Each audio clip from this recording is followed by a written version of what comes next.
Hi everyone, I'm Adam Alexander Haviaras, and today I'm going to read you a short excerpt from my book, Chariot of the Sun. Now I love Greek mythology, as do many people.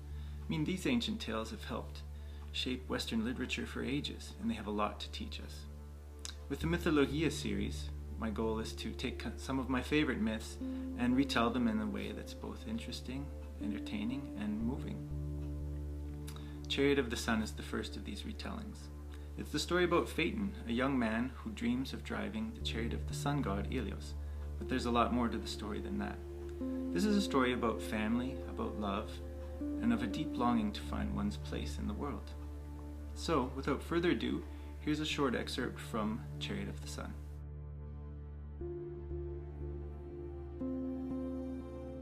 Chariot of the Sun, Hymn 1. On a high rock overlooking the grassy plain of Ethiopia, a young man waited. Every day, since he was old enough to do so, Phaethon would leave the safety of the palace of King Merops while darkness still blanketed the world and some light yet lingered in the constellations. With spear and bow in hand, he would cross the open spaces of the grassland and ford the broad rivers, risking lion and crocodile to reach the edge of the forest where the land rose and rocks from the last great making of the world thrust upward to the sky. The climb to his chosen area was not an easy one, but he had strength in his limbs and a will to reach the top.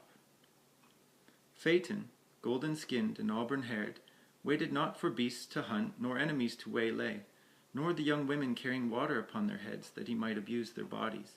He waited for the sun. The whole of Phaethon's existence revolved around that first soul-warming glimpse of golden light to pour out of the east every day with divine constancy.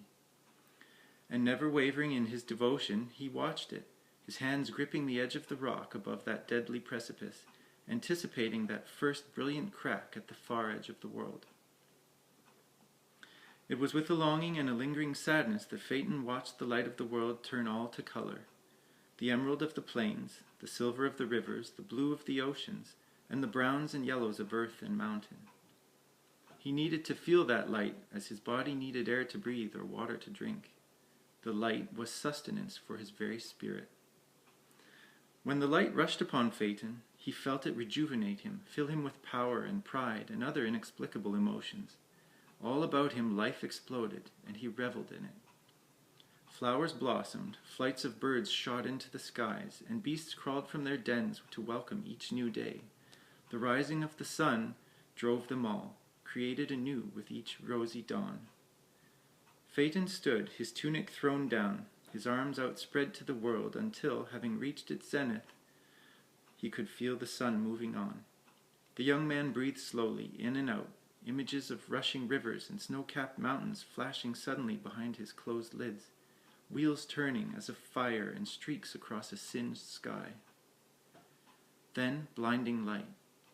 When he awoke, he was on his perch near the edge. He sighed and gathered his belongings, his tunic, bow, and the spear around which a serpent had wrapped itself. Gently, Phaethon slid it off, and the serpent lay there in the last light of the sun.